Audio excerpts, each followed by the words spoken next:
ಶಮೋದಮಸ್ತಪಃ ಶೌಚಂ ಕ್ಷಾಂತಿರಾರ್ಜವಮೇವ ಚ ಜ್ಞಾನಂ ವಿಜ್ಞಾನಮಾಸ್ತಿಕ್ಯಂ ಬ್ರಹ್ಮಕರ್ಮ ಸ್ವಭಾವಜಂ ಶೌರ್ಯಂ ತೇಜೋ ಧೃತಿರ್ದಾಕ್ಷ್ಯಂ ಯುದ್ಧೇ ಚಾಪ್ಯಪಲಾಯನಂ ದಾನಮೀಶ್ವರ ಭಾವಶ್ಚ ಕ್ಷಾತ್ರಂ ಕರ್ಮ ಸ್ವಭಾವಜಂ ಕೃಷಿ ಗೌರಕ್ಷ್ಯ ವಾಣಿಜ್ಯಂ ವೈಶ್ಯಕರ್ಮ ಸ್ವಭಾವಜಂ ಪರಿಚರ್ಯಾತ್ಮಕಂ ಕರ್ಮ ಶೂದ್ರಸ್ಯಾಪಿ ಸ್ವಭಾವಜಂ.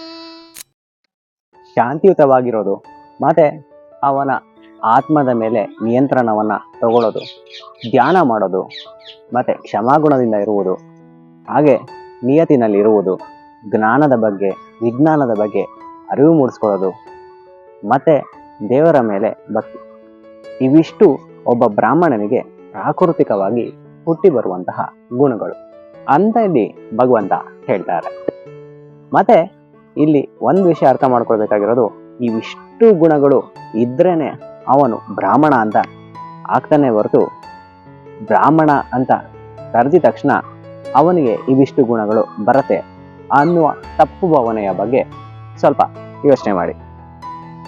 ಧೈರ್ಯವಂತನಾಗಿ, ಶೌರ್ಯವಂತನಾಗಿ, ಪ್ರಕಾಶಮಾನವಾಗಿದ್ದು ದಿಟ್ಟತನದಿಂದ ಸಾಮರ್ಥ್ಯ ಹೊಂದಿರುವಂತವನಾಗಿ, ಮತ್ತೆ ಯಾವುದೇ ರೀತಿಯಾದ ಯುದ್ಧ ಆಗಿರಲಿ ಅದನ್ನ ಧೈರ್ಯದಿಂದ ಎದುರಿಸಿ ಹಿಂದಿರುಗಿ ಓಡದೆ ಉದಾರತನದಿಂದ ಎಲ್ಲರೊಡನೆ ಇದ್ದು ಒಬ್ಬ ನಾಯಕನಾಗಿದ್ರೆ, ಇವೆಲ್ಲ ಗುಣಗಳು ಕ್ಷತ್ರಿಯನಿಗೆ ಪ್ರಾಕೃತಿಕವಾಗಿ ಹುಟ್ಟಿ ಬರುವಂತಹ ಗುಣಗಳು.